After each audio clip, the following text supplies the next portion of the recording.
희유 세조나 열애 선 호염 제보살 하시며 선 부척 제보살 하시니라.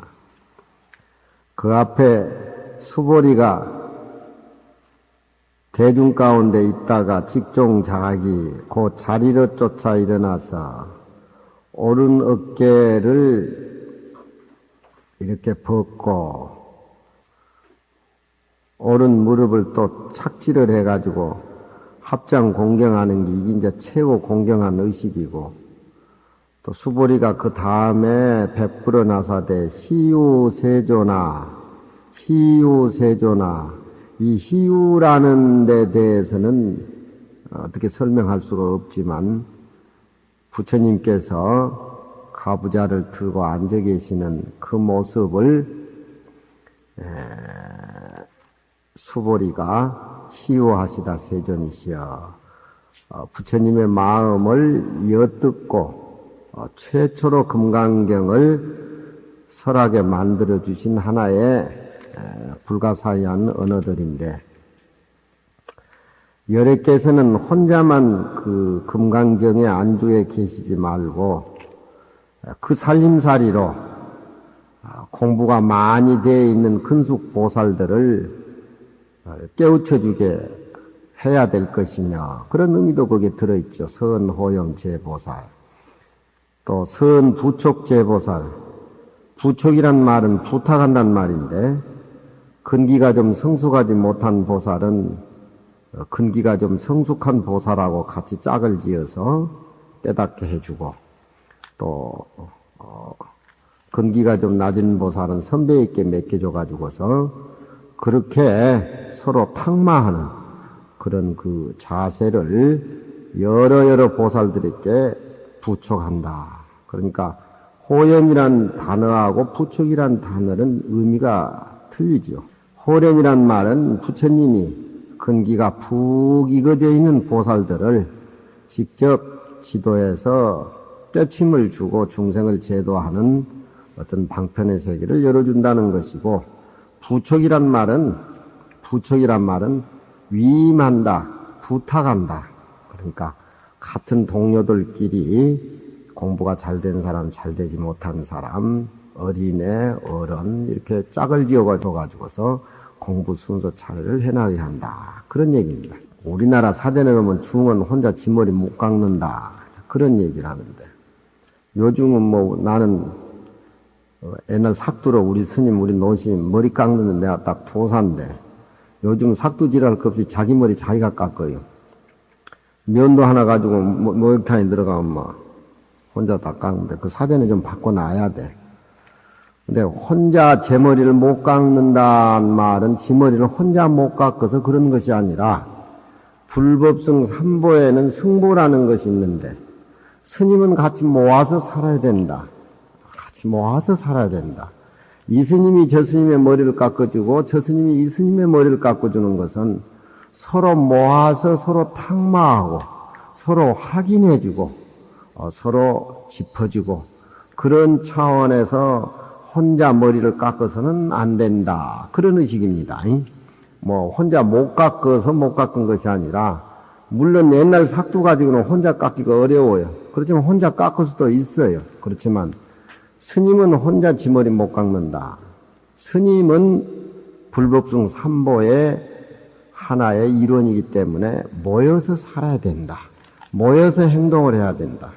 가령 어찌 밖에 나가도 율사 한 분 밑에 있는 자기 밑에 후배 자기 이렇게 서희 삼인이 행하라고, 그런 예가 율문에 많이 있는데, 우리 스님네들 머리는 서로 번갈라서 교대해서 서로 깎아준다는 것은 서로 모여서 한 군데에 서로 탁마하고 부처님을 모시고 불경을 연구하는데 같이 동일시해야 되는 그런 차원에서 꼭 머리를 혼자 깎아서는 안 되고 둘이 깎아야 된다. 서로 확인해주고 다듬어주고. 혼자 살면은 자칫 자기 생각에 고여가지고 물이 고이면 썩듯이 서로 확인해주고 터주고 또 역류를 시켜주고, 그런 차원에서 머리를 둘이 깎아야 된다. 그런 얘기입니다. 이제 혼자 깎는 것은 좀 이법이라. 그 대목에 그 규봉 종밀선사 소가 그 다시 원문 시장로 수보리부터 해석을 하죠. 규봉 스님의 소입니다. 규봉이란 말에 이름이 안 붙여 있지만 규봉 스님이 그걸 풀이를 해준 겁니다. 규봉 스님 소예요. 장로라고 하는 것은 덕장연노라.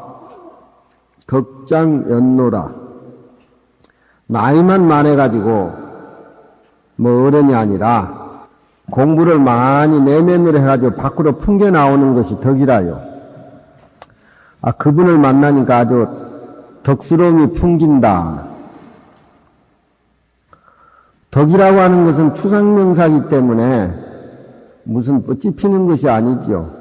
그분이 마음으로 수양을 많이 하면은 인품이 풍기는 것이 부드럽고 따뜻하고 어른스러워 보이고 뭔가 어둠의 세계를 밝혀주는 그런 그 환한 빛이 어른들에게 보입니다. 그걸 통칭해서 덕이라고 하는데 여기에 장로 수보리라고 하는 것은 그런 부처님 제자 중에 그런 분의 한 사람이다. 그래서 장로 수보리라고 하죠. 장로 수보리를 얘기한 것은 여기서 아란존자가 얘기하는 것이죠. 아란존자가 결집을 했을 적에 금강경 설을 적에 수보리가 부처님에게 희우세조나 하는 그런 말 이기 전에 수보리의 그 몸가짐이라든가 언어를 여기서 기록한 것이죠. 장로라는 것은 덕장연노라 덕이 길고 나이가 높다. 옛날은 그 사람은 덕이 많다 그런 말은 안 합니다. 덕이 길다 이런 표현이지. 덕이라고 하는 것은 물건이 적고 많은 것을 많다 적다 그렇게 하지 추상명사인 덕을 물건 치고 가지고 많다 적다 그런 표현 안 해요. 요즘은 덕이 길다 그런 소리 안 합니다. 사람. 저 사람 덕이 많아 보인다 이러지. 덕이 어디 대추알인가 뭐 밤알인가 많다 적다 그렇게 표현하지. 그렇게 요즘 표현이 잘 못된 거죠. 덕이 길다. 저 스님은 한문을 많이 읽어가지고 물미가 많다. 뭐 이렇게 이 얘기를 하는데 저 스님은 한문을 많이 읽어가지고 물미가 길다. 한문 물미가 무슨 놈을 읽어가지고 나오는 것인데 무슨 대추알이나 밤송이 같이 많고 적고 그런 것. 저 스님은 글이 길다. 문장이 길다. 문장이 짧다. 연로라고 하는 것은 나이가 많은 것이고 쌍계사에 있으면 모두 사람들이 나한테 와가지고 뭐 스님 나이하고 내 나이하고 뭐 3살 차이밖에 안 되는데 뭐 스님은 그렇게 어른스러워 보이고 말로 얘기하면 12살도 맘먹는데 뭐 그렇게 낭창하니 또 70 늙은이 같이 우정우정 해서 앉느냐고 거기는 나이 많고 뭐 비슷하니까 맘먹자 그런 소리가 날더러. 나는 그런 것을 안 하는데 사람들이 자꾸 그런 소리를 나한테 많이 하대. 나이 차이도 2살밖에 안 되는데 뭘 그렇게 어른태를 내느냐고. 내가 그렇게 어른태 내는가? 그럼 내가 그러지. 12살도 뭐 객집어서 맘먹는다는데 맘먹어라. 절집안에 나이 많은 게 최고다. 부지런히 시주밥이나 많이 먹어도 나이나 늙어라. 내가 굵고지. 이 장로란 말은 당나라 역에 이르되 구순이 수하다, 수를 갖추었다. 그런 얘기입니다. 수라고 하는 것은 그만큼 오래 살았다. 구수란 말은 오래 삶을 갖췄다. 그렇게 표현해. 구수라고 번역을 하는 말인가 봐요. 수명이라고 하는 것은 곧이 목숨과 같은 것이요. 위역에 이르되 그렇게 이제 나오면은 산스크리트가 중국에 와서 한역으로 번역될 적에 그렇게 이제 당역이나 위나라 역이 그 금강경이 있는데 그렇게 표현하는 말. 위역이르되 이 장로라고 하는 것은 세속적인 의미로 봐서는 오래 산 사람, 연장자 그렇게 표현하지만 장로를 불교적인 차원에서 해석을 해보자면은 해명이라 지혜로서 생명을 연장해 간다. 그렇게 표현하죠. 스님네들 삶 자체가 지혜로서의 어떤 그 지혜로 목숨을 살아가는 사람. 그래가지고 그것이 오래 연륜이 쌓인 사람, 그것을 장로라고 한다. 그런 얘기죠. 이해로 이명이라 스님네들은 지혜로서 마음을 밝혀가지고 밝힌 그 마음 속에서 실생활 속에서 똑바로 마음을 수용하고 살아가는 사람이 지혜죠. 지혜라고 하는 것은 어떤 세속적인 배움에 의해 가지고서 자기가 세속적인 삶을 올바르게 투득해 나가는 것이 그것이 지혜도 볼 수가 있지만 우리가 불교를 공부하고 마음을 수행해서 실생활 속에서 그 바른 마음을 조화를 이루고 수행해 나가는 그것이 바로 지혜라고 볼 수가 있습니다. 그 지혜라고 하는 것은 깊은 차원에서는 공부를 많이 해가지고 계행을 지켜서 마음이 삼매에 안주해가지고 모든 탐진치가 끊어진 상태에서 자기 마음의 씀씀이를 일상생활 속에 이어가는 것, 그것이 지혜라고 볼 수가 있죠. 지혜로서 명령을 삼았음이라. 수보리는 유삼위여가니 세 가지 뜻이 있으니 선길 선행 공생이라. 선길이란 말은 수보리가 세상에 나올 적에는 모든 것이 다 길하고 좋고 또 모든 것이 좋게 다 이루어지고 모든 것이 다 좋게 꾸며지고 저놈에 낳고 난 데 집안이 부자가 되고 잘 풀렸다. 그런 얘기를 많이 하고 쟤 낳고 난 데는 어차피 안 풀려가지고 부도도 나고 어떻게 하죠. 그냥 내가 이 모양이 됐다. 그런 얘기를 하죠. 쟤를 내가 막둥이 저놈 낳고 나서는 뭐 몸이 건강해지고 아니 몸이 나빠지고 뭐 어쩌고 저쩌고 그런 얘기를 많이 하는데 수보리가 세상에 나올 적에는 모든 일들이 그렇게 잘 되고 모든 일들이 잘 꾸며지고 모든 일들이 이렇게 성취돼 가고 그래서 수보리란 말을 한문으로 하자면 선길이다. 좋고 모든 것이 길하고 모든 것이 달라다. 과거 전생으로부터 이웃이나 모든 사람들에게 좋은 깨달은 마음으로서 보실해서 살았기 때문에 현실에 나와서도 그렇다. 그런 얘기죠. 요즘 그 태교라는 게 있죠. 태교. 애 뵀을 때 공부한 태교. 애를 뵀을 때 보시, 지계, 인욕, 선정, 육바라밀을 닦으라고 하는데 애 뵈기 전에 벌써 다 그것이 이루어져야지. 애 뵈고 나서 뭐 보시하고 몸 깨끗이 청정하고 참고 그런 것보다도 내가 살아생전에 남편도 그렇고 부부도 그렇고 총각 때 처녀 때 보시하고 몸을 깨끗이 하는 그런 것들이 다 이루어져야 돼. 그것이 일찍 태교에 하는 기초라. 불교를 알면은 그렇게 나쁜 짓거리를 못해요. 나쁜 짓거리를 못해. 지가 지 얼굴 거울 쳐다보면 나쁜 짓거리 못하잖아. 수보리가 세상에 날 때에 실이 공했어. 난 집이 텅 비었어. 그래서 해공제일 수보리. 있는 그대로 다 빈 모습으로 나타난 기라. 우리는 금강경을 배우면서 공사상을 많이 얘기를 하지만 우리 몸이 다 죽어나서 없고 공으로 돌아갈 때 공이 아니라 금강경 듣는 이 순간, 이 자세, 지금 이 분위기 있어도 공으로 파악이 돼서 공과 나와 둘이 아니라는 걸 익혀야 된단 말이에요. 그러니까 수보리가 세상에 방해 날 적에는 텅 비 있어. 불교는 깨닫지 못하면은 안 돼. 텅 비어 있어. 불생불멸 불구부정 부징불강.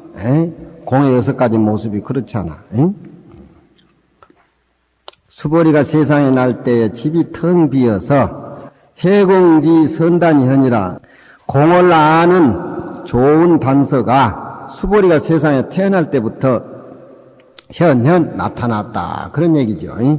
옛날에 금서각 같은 데 보면 태어날 때하고 죽을 때의 모습을 상세히 그려. 거짓말도 약간 가미를 하고 그 스님 그냥 돌아가셨는데 돌아가시니까 오색 구름이 하늘에 펼치고 소나무하고 침널구도 그냥 초췌해가지고 눈물을 줄줄 흘린다고 그래 이제 해석을 하고 또 태어날 적에도 저쪽에 저쪽 동암사 같은데 지중국사 같은 그런 태어날 적에 어머니 꿈 얘기 같은 것도 많이 하고 그 금석학에서는 태어날 때하고 죽을 때 그런 얘기들을 신라 금석학에 많이 하고 있다.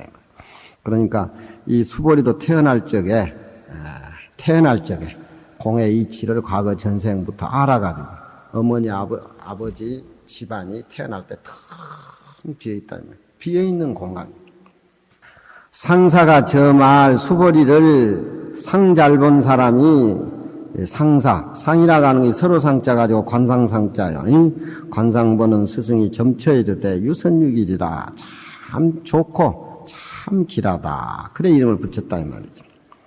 수보리가 자리를 쫓아 일어난다는 말은 대개 부처님에게 법문을 들었을 적에 정의위라 그 자기의 모습을 정돈하고 다스린다. 부처님한테 뭘 물으려면 그렇게 해야 된다 이 말이에요. 그 위를 자기 위를 정돈해 가지고 다스리는 것이니 그런 것은 수경지상이라. 부처님에게 질문을 하더라도 자기가 공경스러움을 표현해 가지고 공경을 닦는 모습이다. 그런 얘기지. 닦을 숫자와 같아요. 희우라고 하는 것은 희우세존할 적에 희우라고 하는 것은 세상에 없는 바곤이라. 세상에 그런 일이 없다. 처음 보는 순간 부처님이 자리를 깔고 앉아있는 그 모습 속에 금강만야 바람일을 다 설법에 마쳤는데 수보리만이 그 부처님의 마음의 세계를 아낄 때문에 너무너무 희귀하고 너무너무 불가사의하고 너무너무 감동적이고 세상의 언어로서 어떤 것으로도 표현할 수 없는 그런 부처님의 마음의 모습이다. 그래서 희유하다. 불가사의하다. 그런 말. 불가사의하다, 희유하다. 뭐 이런 것들이 전부 형용사지요. 불교는 형용사 빼놓고 나면 죽은 시체예요. 열애라고 하는 것은 종려일행이라 여로 쫓아서 나오는 것을 말하는 것이다. 부처님을 열애라고 이렇게 표현하는데 여자는 같을 여자 아니고 여자는 진여라는 여자입니다. 진여라는 여자는 진리라는 말이죠. 진리로 쫓아서 세상에 온 것이다. 우리는 이 세상에 나올 적에 어머니 피와 아버지 뼈를 빌려가지고 세상에 나오는데 전생에 지은 업에 의해 가지고서 세상에 나오지만 부처님은 과거 전생에 붙어서 각자고 깨달으신 어른이기 때문에 세상에 올 적에도 진리와 같이 떳떳하게 와서 떳떳하게 간다. 그래서 열이라는 말은 부처님에게만 해당되는 것들이죠. 여로 쫓아서 왔습니다. 노는 반야론이죠. 천친의 반야론. 선호렴이라고 하는 것은 근숙보살을 의지해서 말하는 것이니 선호렴 모든 보살을 잘 두호하고 염려해 주신다. 그것이 선호렴이죠.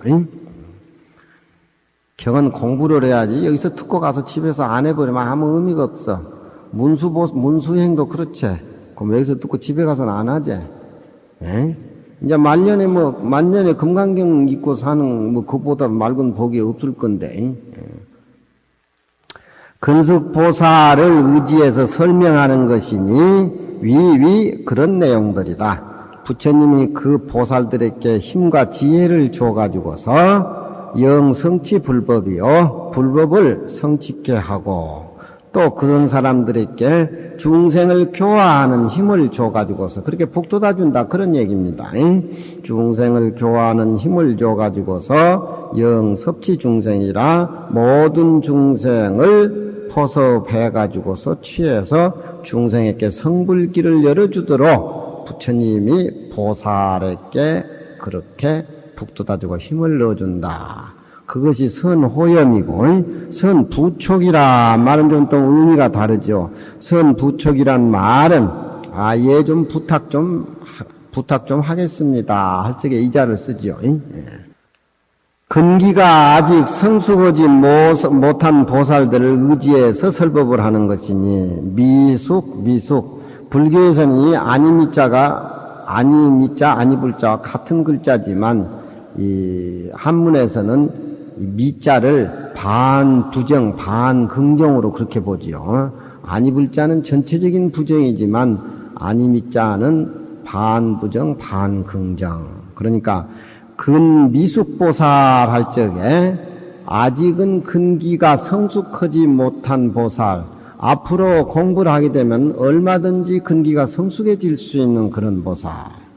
그리고 아니불자를 써버리면 전체적으로 부정해버리기 때문에 한계를 지어서 이 얘기를 하지만 미자는 그런 반부정 반긍정의 뜻이 있어요.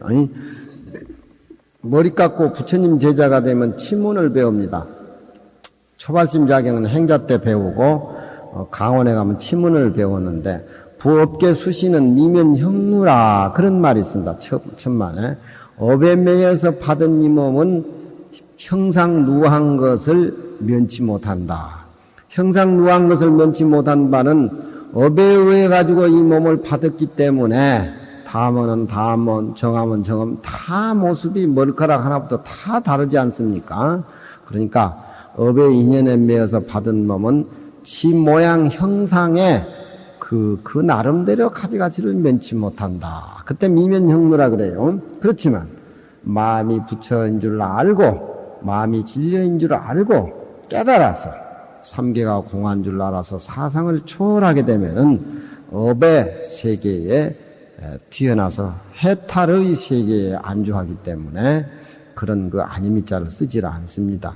그러니까 아직은 업에 매여서 받은 임금은 아직은 형상 누추한 것을 면치 못한다. 그렇지만 출가를 했기 때문에 불법을 믿고 공부를 하면 형상 누한 것은 얼마든지 면할 수가 있다. 그런 해석이 긍정적으로 들어가 있는 겁니다.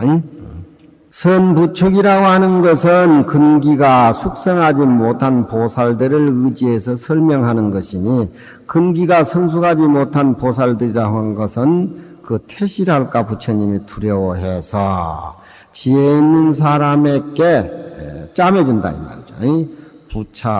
붙여서 주고 준단 말은 부수란 말이죠.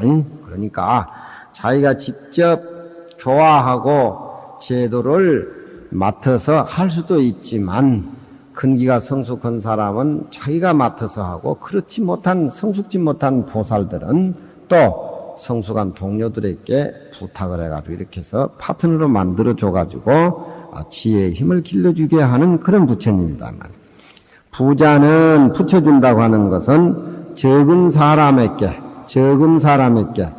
지혜가 적은 사람을 가져가지고서 지혜가 많은 큰 사람에게 부탁을 해주고 촉이라고 하는 것은 큰 사람들에게 위촉을 줘가지고 저 지혜가 적은 사람들을 교화해주라 그런 의미다 이 말이죠. 그러니까 선호렴이나 선부촉이나 같은 부처님이 이끌어주고 다듬어주지만 선호렴은 근기가 성숙한 보살들에게 하는 거고 또 선부촉은 아직 근기가 성숙하지 못한 사람을 동료끼리 그렇게 맞춰가지고서 파트너로 정해줘가지고 지혜를 증장시켜준다. 그런 얘기입니다. 보리살타는 차운 가규정이니 우리가 절에 와서 일하는 것을 문수행 보살, 명진장 보살, 근데 그 잘못된 기라. 보살은 이타행을 하는 것이지만 절에 와서 이렇게 일하면 보사님이라고 해야 돼. 돌보자 절사자. 보사님 오셨구만요. 공부도 안 하는 보살님 오셨으니까 너무 대접을 많이 해가지고 찌부러져가지고 나중에 옹기장대기 넘어지듯이 해가지고 안 되는 기라. 그러니까 보사님 오셨구만요. 이래 해야 맞지. 보살님 오셨구만 이런 말이 안 맞는 기라. 보살은 굉장한 거요. 이미 깨달은 다 깨달아가지고 있지만서도 그 깨달음이 실생활 속에서 아직 꽃이 못 피고 부처님의 깨달음의 어떤 행에 따라가지 못한 그런 것인데 다 보살님 오셨구만 하면 너무 대접을 많이 하니까 공부를 안 한다 이 말이에요. 그러니까 보살님 오셨구만요. 그렇게 서로 그렇게 해야 돼. 도울보자 철사자. 문수보살도 보살이고 관세음보살도 보살인데 보살님 오셨어요 그래요. 저건 또 군두대기인가? 내가 좀 머리가 모자라. 차운 유정이란 말은 뜻이 있다는 소린데 누구나 다 가지고 있는 뜻은 부처님이나 중생이나 다 함께 가지고 있는데 그 마음을 가지고 있고 뜻을 가지고 있고 선악을 헤아리지만 가규정이라 앞에 깨달을 각자를 또 갓을 씌워 놓으니까 가규정이다. 깨달은 중생이다. 그래. 그냥 우리 같이 미한 게 아니고 깨달은 중생이다. 그런 뜻이요. 중생을 번역하자면 유정이란 말이 나오니까 깨달은 중생이다. 가규정이니 삼석이라 세 가지로 해석을 한다. 첫째는 보살을 경계를 잡아서 해석한 것이니 소구며 소도라. 소구라고 하는 것은 구할 바 대상이니까 우리가 구할 바 대상이라고 하는 것은 깨달음을 우리가 구하는 거기 때문에 소구는 깨달을 각자에 해당되는 것이고 소도는 제도할 바 하니까 중생에 해당되는 소리입니다. 그러니까 깨달아서 중생을 제도한다. 그러니까 보살은 자기가 깨달아서 중생을 제도하는 자리이타행을 하는 사람을 보살이라고 그런다. 그런 얘기입니다. 저 사람은 보살행이 철저한 사람이야. 그런 얘기할 적에는 자기 깨달음에 머무르지 않고 그 깨달음을 부처님같이 길거리에서 모든 중생들과 함께 나누면서 실천한다. 그래야 보살의 이름을 붙일 수가 있다. 그러지 않고 절에 와서 절이나 하고 일이나 거들어주고 그냥 공부하는 사람은 보살님이라 그래야 된다. 그런 얘기요. 그러니까 경계를 잡아서 보살을 해석하자면은 우리가 아직 깨닫지 못한 사람은 진리를 구하고 부처님 말씀을 구해가지고서 그것이 내 마음에 가지고 있는 진리를 일깨워서 눈을 밝혀나가는 것이니까 구할 바 대상이기 때문에 깨달을 각자 뜻이고 우리 중생은 제도할 바 대상이기 때문에 소도라 그렇게 표현한다 이 말이죠. 한문에는 이 바소자가 많이 나와요. 바소자. 이걸 바소자라고 그러는데 뭐 이런 걸 내가 얘기해 줄 필요가 없지만 이제 우리가 금강경 공부를 이렇게 쭉까지 하다 보면 왜 바소자가 많이 나오는가. 바소자는 한문에서 불완전 명사라 그래요. 지 몸뚱이 하나 가지고는 행실을 못해요. 행실을. 지금 글자 하나 가지고.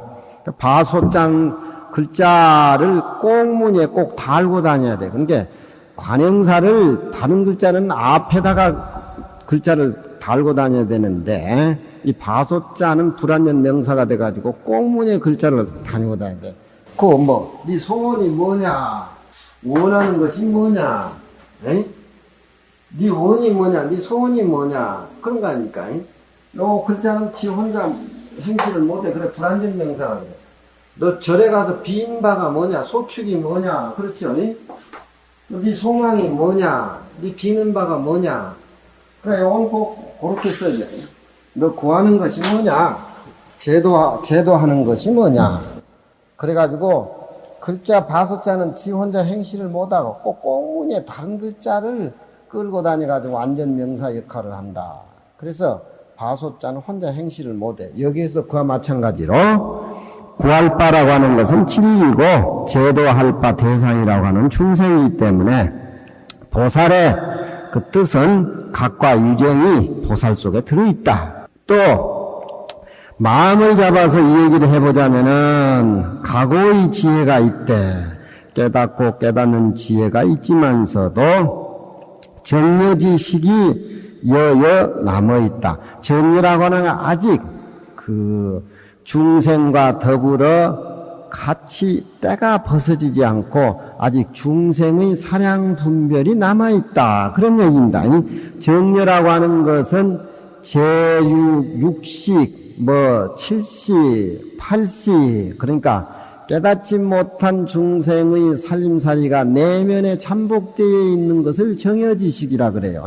그러니까 겉으로는 수양을 많이 해가지고 보이지만 내면의 세계는 아직 업식이 남아있는 그런 깨달은 분, 그렇게 봐야 되겠죠.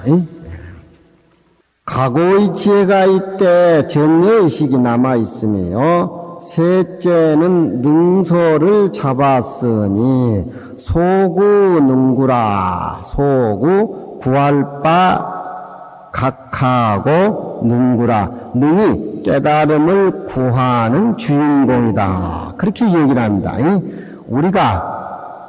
우리가 능소라는 그런 얘기를 해요. 능소. 능이라고 하는 것은 우리가 도를 알아가지고 깨달음을 실천해가는 것이 능입니다.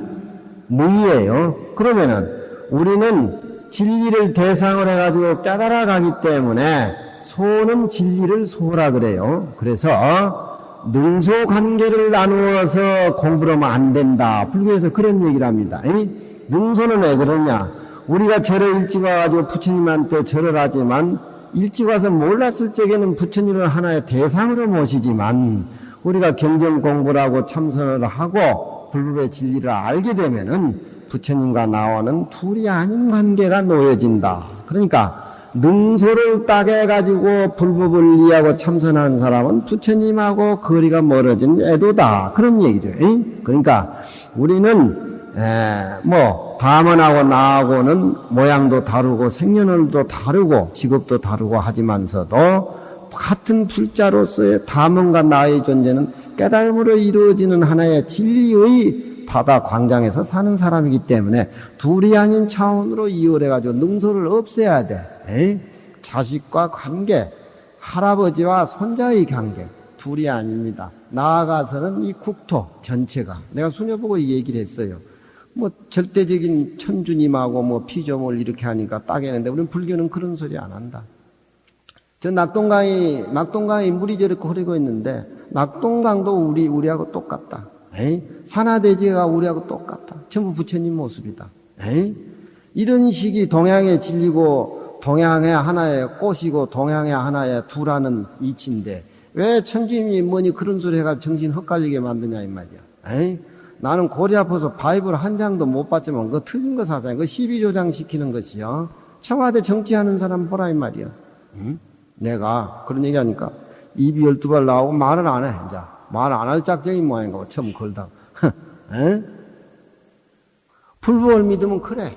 그래서 처음은 우리가 능소관계가 이루어져 가지고 깨달음을 구해가지만 근본주의가 들어가서는 둘이 아니라 둘이 아니야. 장내가 얘기할 적에 계곡에 물 한 방울이 내 몸에 피고 나무와 한 그릇 흙 한 줌 자체가 우리 신체라고 생각해 볼 적에 누가 자연 오염을 시킬 거냐 이 말이야. 그럼 자연과 나와 둘이 아니라 이 말이야. 다 부처님 모습이라. 환계는 그렇게 얘기하고 있다 이 말이야. 이 세상에 아름다운 것은 자연보다 더 아름다운 것이 없어요. 자연은 누가 만들어진 것이 아니기 때문에 스스로 되어 있는 것이기 때문에 아무리 좋은 호텔을 아무리 좋은 뭐가 있다도 그건 실증이 나지만 자연은 실증이 나는 게 아니에요. 그렇지 않아요? 그렇게 믿어야 바로 내 모습하고 서방 모습하고 각시 모습하고 둘이 아니고 둘이 아닌 차원에 무슨 싸울 일이 있어요. 싸우더라도 재밌게 싸우지. 재밌게 싸우지. 치워뱉더라도 재밌게 싸우지. 거긴 시비가 없는 것이요. 같은 모습이기 때문에 자기 호주머니 돈을 훔치는 사람이 누가 있습니까? 그렇잖아요. 요즘 서양의 신문에 보니까 강도짓을했는데 자기 어머니 시장 보러 갈 지갑을 훔쳤는데 이놈아 내 지갑이다 빨리 내놔라 하니까 어머니 지갑인 줄 몰랐다고 훔쳤다고. 불법을 모르면은 앞을 가도 자꾸 뒤로 가진다. 그러니까 보살이라고 하는 것은 깨달을 각자하고 유정이라는 의미가 있는데 그 속에는 깨달을 각자는 능의 대상이고 깨달을 각자는 소의 대상이고 능은 자기가 주체라 이 말이야. 그러니까 보살 속에는 능소가 다 포함되어 있다. 그런 얘기입니다.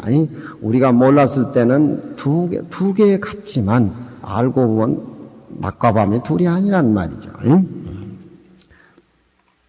셋째는 다 차례대로 각과 및 유정을 다 같이 그렇게 배디쳐 해보면은 둘이면서 둘이 아닌 얘기가 거기서 저절로 나온다. 그래서 이 보살이라고 하는 것은 우리가 절집안에서 통칭적으로 얘기하는 그런 보살이 아니고 여기에 보살은 다 깨달았지만 아직 마음속에 티끌이 제7, 제8 아래아식이 남아가지고서 아직 중생의 티를 벗어났지만 이런 깨달음이 둘이 아닌 것을 실천하면서 깨달아 나가는 그런 자리이탈을 해나가는 그런 진리 구현자 그렇게 보겠습니다.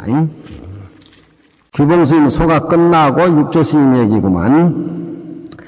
하명장로 어떤 이름을 장로라고 하는 거 덕전명골서에 덕이 높고 나이가 많음일세 고로 장로라고 이름했다. 수벌이라고 하는 것은 이 범어 얻은 당의 말에 대해 공을 잘 안다고 해공이라고 하는 것이다. 수중소잘세 그 수벌이도 부처님 금강경 설하기 전에 대중의 이름이기 때문에 대중을 따라서 앉을발세 고로이르되 앉아있다가 자리로 쫓아 일어났다. 직종자에게 편단후견 그렇게 얘기를 했다. 그런 얘기입니다.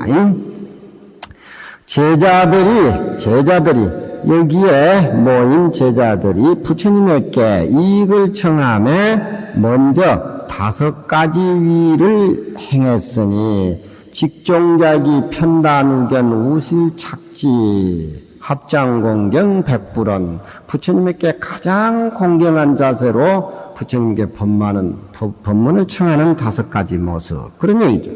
첫째는 자리로 쫓아서 일어나가 우두건이 앉아서 큰스님에게 법문을 하면 안 돼. 딱 일어나서 합장을 하고 뭐 요즘은 이건 다 인도식이지만 뭐 우리나라 큰스님 법문하면 앞에서 물을 적에도 일어나서 정중하게 합장을 하고 이렇게 법문을 물어야 된다 이 말이에요. 법주사에는 해제 법문에 그 법문을 어떤 스님이 모 스님이 하시는데 가만히 보니까 나같이 글자만 새기고 뜻을 모르고 법문하는 그런 조실 같으니까 같은 동료 스님이 같은 종료가 거짓말 그만하고 참말 좀 하라고 참말 좀 하라고 그러면서 거짓말 법문을 하면은 내려오고 참말 법문을 하려거든 난 이 죽피로 나가면 쳐라 하니까 냅다 죽피로 조졌어. 그러니까 이제 머리가 깨져가 피가 줄줄 흐른다 이 말이야. 그러니까 듣던 보살들이 놀래가지고 세상에 이렇게 폭력성이 어떻게 법상을 가서 법문을 하느냐. 그렇지만 승려사회는 법상을 엎으기가 뭐 예산일이고 뭐 육두법문 얘기가 여산일이지만 피가 줄줄 흐르도 그 스님 가만히 있다 이 말이야. 그러니까 법상에 있는 스님이 그냥 그걸로 끝났으면 될 텐데 저 스님하고 나하고는 원한관계가 있다고. 그러니까 두들 맞은 스님이 때린 건 좋았는데 원한관계 소리는 아직 속인 소리다. 그런 얘기. 때려 패기는 뭐라고 때려 패고 나서 무슨 뭐 속인들 뭐 원한관계가 있어서 팼다. 그게 알고 보면 그 속에서 삐져나온 것이기 때문에 그게 그거지만 알고 하는 거하고 모르는 거하고는 그 천양지 차이다. 그렇잖아. 우리가 불덩어리인 줄 모르고 콱 집었을 때는 화상을 많이 당한다 이 말이야. 저기 불덩어리라고 알고 불을 집었을 때는 움츠거리면서 화상을 덜 당한다 이 말이야. 그렇잖아요. 그 깨달음이라고 하는 것은 두드러 패든지 눈썹을 끄덕거리든지 고개를 끄덕거리든지 어떤 사람이 물을 먹었을 때에 차고 더운 것을 자신만이 알듯이 그 차고 더운 얘기를 상대방에게 해줄 수가 없어. 그러니까 불법은 자기 마음을 깨닫기 전에는 다 속이니라. 원한관계가 있어서 팼어. 그 소리가 나온 기라. 혜원 스님은 그런 유 아닌 줄 알아. 여기 웃기는 애 웃어.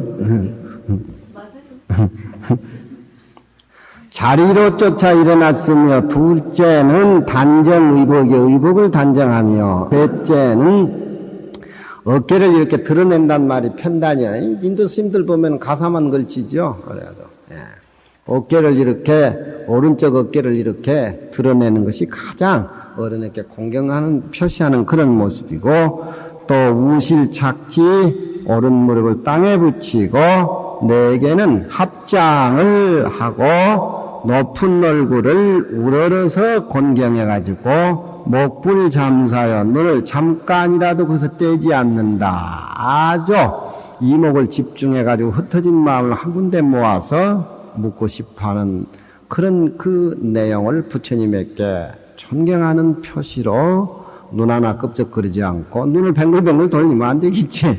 요즘 정치하는 사람 싸운 거 보면 그 참 살벌.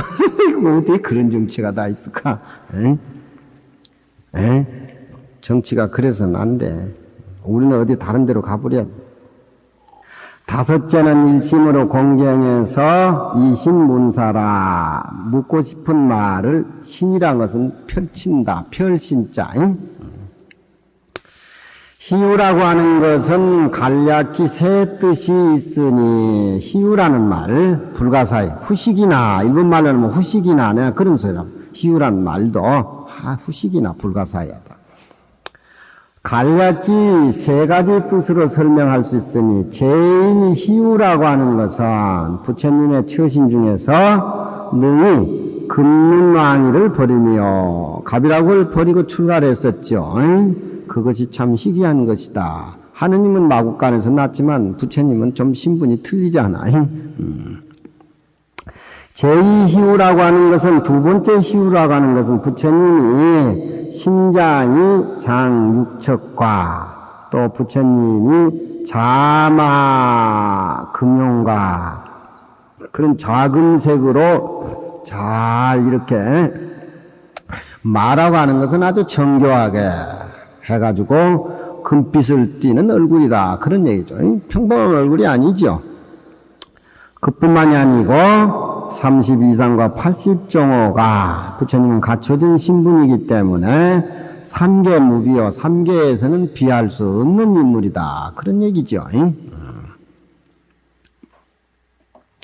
제 세 번째 희우라고 하는 것은 성품이 능히 84,000 법문을 다 머금어가지고 안에 소장에 계셔서 삼신 원비신이 삼신은 법신, 보신, 화신이지요. 깨달음의 근본 원리, 보신은 수행을 통해서 나타나는 부처님의 원만한 모습, 화신이라는 것은 중생을 구하기 위해서 몸을 놔두신 몸, 그 삼신이 다 부처님에게는 구비되어 있다. 그런 얘기입니다.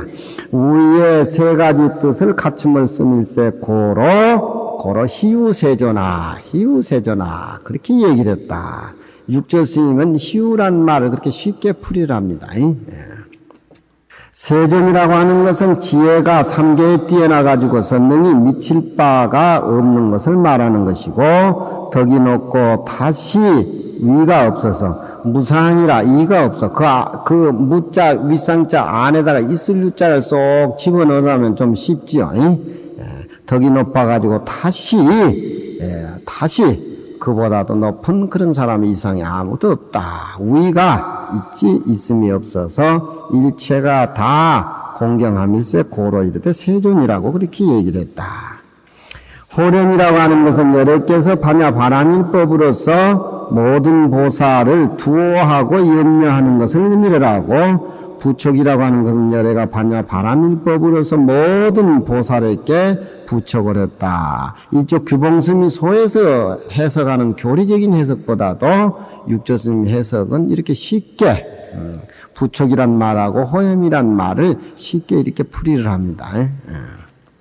선호렴이라고 하는 것은 모든 학인으로 하여금 반야의 지혜로서 자기의 신심을 호렴한다 이 말. 도하고 염려를 해서 불령만기 징해요. 마음속에 미워한다, 사랑한다라고 하는 차별적인 생각을 망령때에 일으켜가지고서 염해 육진하야 밖으로 육진의 경계에 물들어서 수생사 고해하고 생사의 고해에 떨어지지 아니하고 그게 중생의 살림살이지요. 중생의 살림살은 답이 없는 중생의 그런 어떤 불안, 초조 그런 것들이 다 애증에 의해서 생겨나서 애증에 의해 가지고서 자기 몸과 마음을 꽉 얽매여 가지고 그 카테고리 속에 꼼짝 못하고 거기서 탐진치 죄를 범하는 것이 중생의 전체적인 살림살이니까 호렘이란 말은 그런 생각을 못 일으키게 부처님이 잘 그렇게 호렴해 주신다. 그런 얘기. 또 자기의 마음 가운데, 어자는 이런데, 자기 마음 가운데에, 마음의 장소를 가리켜주는 전치사로 보면은, 마음 가운데, 자기의 마음 가운데에, 항상, 생각에 항상 바르게 해가지고서, 불령사기하야 삿된 생각을 일으키지 말아서, 자성열애를 스스로 잘 호염하게 한다. 부처님이 중생과 보살을 호염하는 것이 아니라 자기 자신이 철저한 수행을 통해서 자기가 원래 가지고 있는 부처님의 모습을 잘 호렴한다. 그런 얘기입니다. 그게 한층 우리 선과 생활, 우리 공부에 가까운 거예요. 선부척이라고 하는 것은 전념청정을 부척 후염청정하여 내가 절에 와서 부처님 금강경의 강의를 듣고 마음의 문이 열리고 마음에 맥혀있던 공간이 확 튀었다. 이러면은 이 생각을 뒷생각까지 연결시켜가지고 집에 가서 그걸 실천을 해야 되는데 대개 중생은 마음에 업이 많고 탁한 게 많고 애증에 너무 자기 생각을 사로잡혔기 때문에 이 느끼는 청정하고 맑은 이 생각을 다음 순간까지 연장이 안 된다 이 말이야. 그러니까 처음 깨달았던 마음에 청정한 것을 다음 시간까지 잘 불씨 가꾸듯이 가꿔가지고 연장시켜서 자꾸 가는 것, 그것이 호렴이다. 부처님이 보살을 호렴을 하는 것이 아니라 이 문제는 자기 자신이 부처님 법문을 들어서 자기 자성열애를 잘 호염을 해가지고 끌어간다. 그런 얘기입니다. 전념청정을 후염청정을 부척을 해가지고서 자기 마음을 찾는다 이 말이죠. 무유간단, 간단이 있어서 안 돼. 연장을 시켜야 된다. 그런 얘기입니다. 구경의 해탈이니 구경의 해탈케 그렇게 부척을 한 것이니 열애가 이곡히 중생과 및 이 해중에 있는 대중에게 이곡히 해시 가리켜 보여서 이곡히란 말은 간곡히 그런 뜻이요. 부사로 항상 마땅히 항상 이것을 행하게 함일세 고로 이르되 선부척이라고 했다. 보살은 이 범어든 당언의 도심 중생, 도의 마음을 가지고 사는 중생이니 도의 마음을 가지고 사는 중생도 한데 절에 오면 보살님 그러면 안 된다 이 말이야. 아니 된장 얻으러 왔는데도 보살님 이러면 안 된다. 그 보사님 그렇게 붙여야 된단 말이야. 보사님이라고도 말이 좋은 말이에요. 스님들이나 신라시대만 모두 절에 오면 다 합장하고 절하기 때문에 절을 한다고 해서 그래 절이라. 절이 덜레 가서 덜하자. 그 절을 의미는 보살은 이 범어든 당언의 도의 마음을 가지고 있는 중생이며 또한 이르되 깨달은 유정이니 각한 유정이니 도심이라고 하는 것은 항상 공경을 행해서 내지 자기가 사랑하는 상대에게 공경할 것이 아니라 내지 준동함령이라도 준동이라고 하는 것은 꿈틀거리는 벌레 함령이라고 하는 것은 뭐 생명이 있는 버러지까지라도 준동함령 그렇죠?